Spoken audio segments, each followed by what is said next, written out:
दोस्तों, आजकल इस दुनिया में कोई ऐसा इंसान नहीं है जिसे परेशानी, दुख, चिंता नहीं है। हर एक इंसान दुखी है, चिंतित है और इसी वजह से परेशान रहता है। इस कहानी से हम इन्हीं चीज़ों को कैसे ख़त्म करें यही जानेंगे। तो चलो बिना समय गंवाए कहानी की शुरुआत करते हैं। किसी राज्य में एक राजा हुआ करता था। वह बहुत ही परेशान रहता था और राजा ज़्यादातर परेशान ही रहते हैं। वह राजा अपने मन को शांत करने का बहुत प्रयास करता है, पर उसका मन शांत ही नहीं हो पाता। वह अपने राज्य के बड़े बड़े विद्वानों को अपने महल में बुलाता है और उनसे उपाय पूछता है। लोग तरह तरह के उपाय राजा को बताते हैं, पर कोई भी उपाय काम नहीं करता। एक दिन एक व्यक्ति राजा के पास आता है और कहता है, आपके मन को शांत करने का एक उपाय है। राजा उस व्यक्ति की बात सुनकर बहुत खुश हो जाता है और उस व्यक्ति से कहता है, यदि तुमने ऐसा कर दिया तो मैं तुम्हें उतना धन दूंगा जितना तुम मुझसे मांगोगे। वह व्यक्ति राजा से कहता है, आपका मन मैं शांत नहीं कर सकता, पर एक सन्यासी है जो आपका मन शांत कर सकता है। वह कोई आम सन्यासी नहीं है, वह एक पहुंचा हुआ सन्यासी है। आप उससे एक बार अवश्य मिलें, वह आपकी समस्या का समाधान अवश्य कर देगा। राजा उस व्यक्ति से कहते हैं, कहाँ मिलेगा मुझे यह सन्यासी? वह व्यक्ति राजा से कहता है, यहाँ से कुछ दूर जंगल में उसकी एक छोटी सी कुटिया है।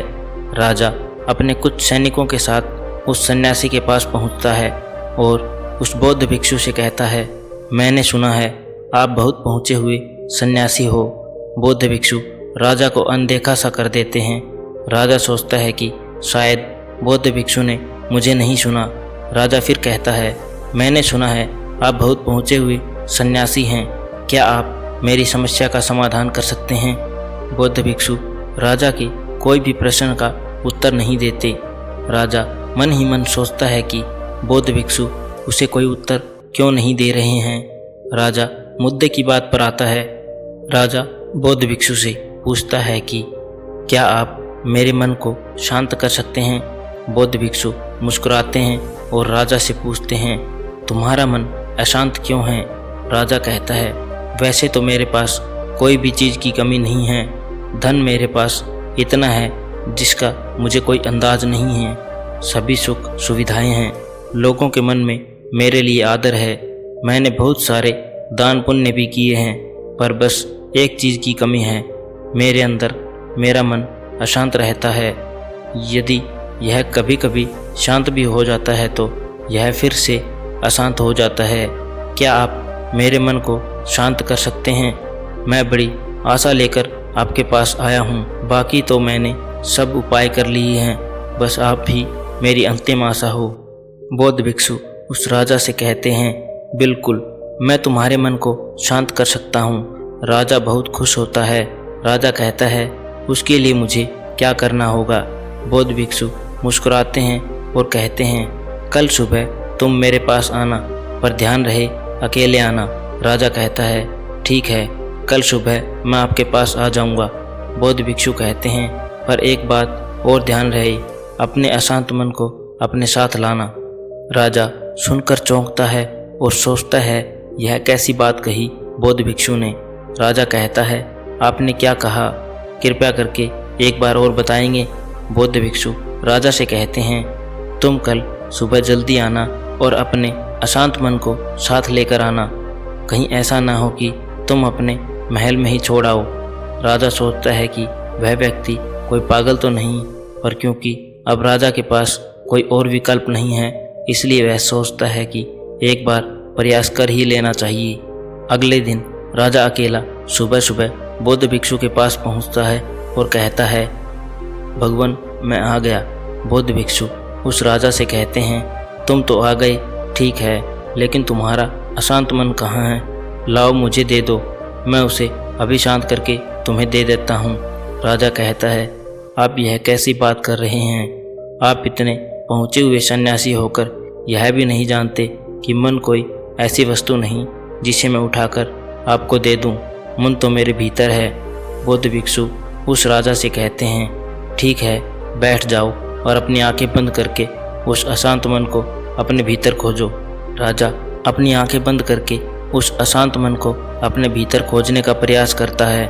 बहुत देर आंख बंद करके बैठे रहने के बाद बौद्ध भिक्षु राजा के कंधे पर हाथ रखते हैं और कहते हैं, आंखें खोलो। राजा अपनी आंखें खोलता है। बौद्ध भिक्षु उस राजा से पूछते हैं, क्या तुम्हें तुम्हारा अशांत मन मिला? राजा कहता है, नहीं। बौद्ध भिक्षु राजा से कहते हैं, कोई बात नहीं, अब तुम कल प्रयास करना, आज के लिए इतनी खोज पर्याप्त थी। राजा अपने महल चला जाता है। अगले दिन सुबह राजा फिर बौद्ध भिक्षु के पास आता है और वैसा ही करता है जैसे कल बौद्ध भिक्षु ने बताया था। राजा बैठ जाता है और अपने आंखें बंद कर लेता है और उसे उस अशांत मन को अपने भीतर ढूंढने का प्रयास करता है। बहुत देर तक राजा बैठा रहा। बौद्ध भिक्षु फिर से राजा के कंधे पर हाथ रखते हैं और कहते हैं, क्या तुम्हें तुम्हारा अशांत मन मिला? राजा बड़ी शांत आवाज़ में बौद्ध भिक्षु से कहता है, नहीं। बौद्ध भिक्षु राजा से कहते हैं, कोई बात नहीं, आज के लिए इतना ही पर्याप्त है, अब तुम कल आना। अगले दिन सुबह राजा फिर बौद्ध भिक्षु के पास आया और वैसा ही करता है जैसे पूरे 2 दिन से कर रहा था। राजा बैठता है और अपनी आंखें बंद करता है और अपने उस अशांत मन को ढूंढने का प्रयास करता है। इस बार बौद्ध भिक्षु राजा के कंधे पर हाथ रखकर उसकी आंखें नहीं खुलवाते। राजा बस अपनी आंखों को बंद करके बैठा रहता है। काफ़ी समय बीत जाता है। बौद्ध भिक्षु राजा के पास ही बैठे रहते हैं। पूरा दिन बीत जाता है, पूरी रात बीत जाती है और राजा आंखें बंद करके अपने उस अशांत मन को ढूंढ रहा होता है। अगले दिन सुबह राजा की आंखें खुलती हैं और जैसे ही राजा की आंखें खुलती हैं, राजा अपने सिर को बौद्ध भिक्षु के चरणों में रख देता है और कहता है, मुझे मेरा अशांत मन तो नहीं मिला, पर वह शांति जरूर मिल गई जिसकी तलाश में मैं अब तक भटक रहा था। उस राजा की तरह आप भी अपनी मन की शांति को कहीं बाहर खोज रहे हैं। वह शांति कहीं बाहर नहीं है, वह शांति आपके भीतर ही है। बस आपको ज़रूरत है उसे भीतर खोजने की, और जब वह शांति आपको मिल जाएगी तो आप भी उस राजा की तरह सब कुछ समझ जाओगे और अपने एक नए जीवन की शुरुआत कर पाओगे। दोस्तों, ये थी एक महत्वपूर्ण कहानी। आशा करता हूँ आपको पसंद आई होगी।